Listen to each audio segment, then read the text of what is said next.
Hey guys, what's up? Power Up Boxing here.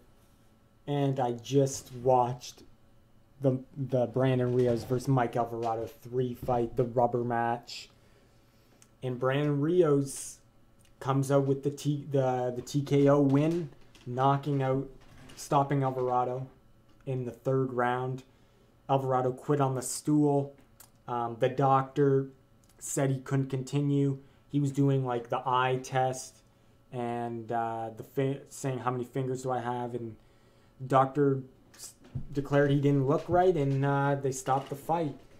He couldn't see properly, and he stopped it. So Brandon Rios comes out looking impressive in this fight, and what do you call it?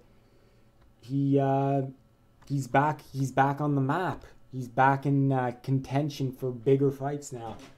But let's talk about the fight. The fight was kind of anticlimactic if you look at it as a whole series, because we were expecting a little more from Alvarado, you could say, and he just wasn't throwing punches. He just didn't look right. And I don't know, like, if you ask me, when he first entered the building, like when they showed the fighters entering the building, like they'll just say, "Oh, he just arrived at the venue 2 hours ago." He looked like he was limping, but I don't know if he just walks like that. But he looked kind of like something was wrong with his leg. I don't know, because he definitely wasn't using his legs at all in this fight. He wasn't using the boxing skills that he said he was going to.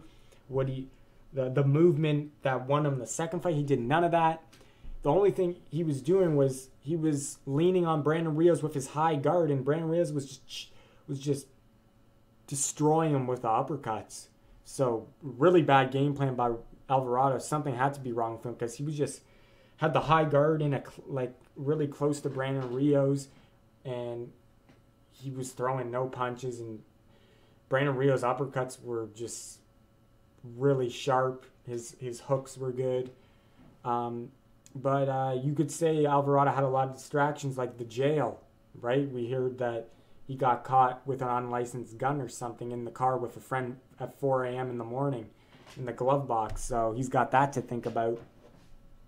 Plus, it seems that Alvarado can't handle the pressure of his hometown, because he wants to please his hometown and he wants to look good in front of them. And he ends up, the pressure gets to him, because both hometown fights now on a high level, he fails.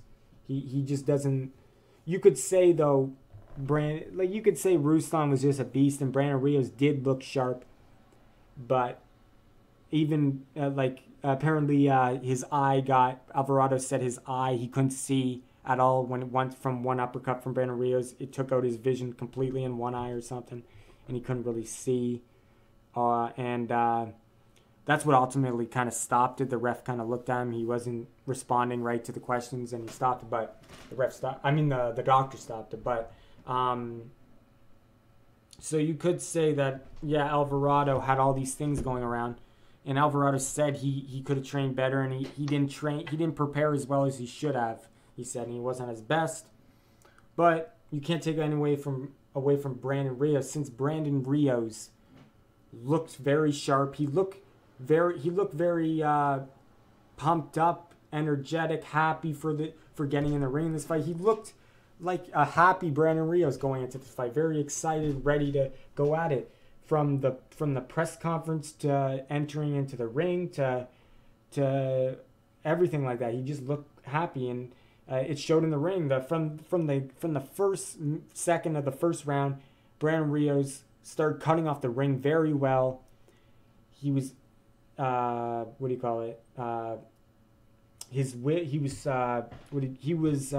imploring his will. He was in, I'm trying to look for a word right now. He was I can't find the word I'm looking for right now. Anyway, he was cutting off the ring so well, and he just looked super energetic from the very start, and he looked very sharp with his uppercuts, his hooks. Like I said, his energy level looked very high from the very start of the fight until the end of the fight. So Brandon Rios looked really good, sharp, said he was at 100%, and it showed. Yeah, so Brandon Rios, you got to give credit to him the way he looked. He looked really good.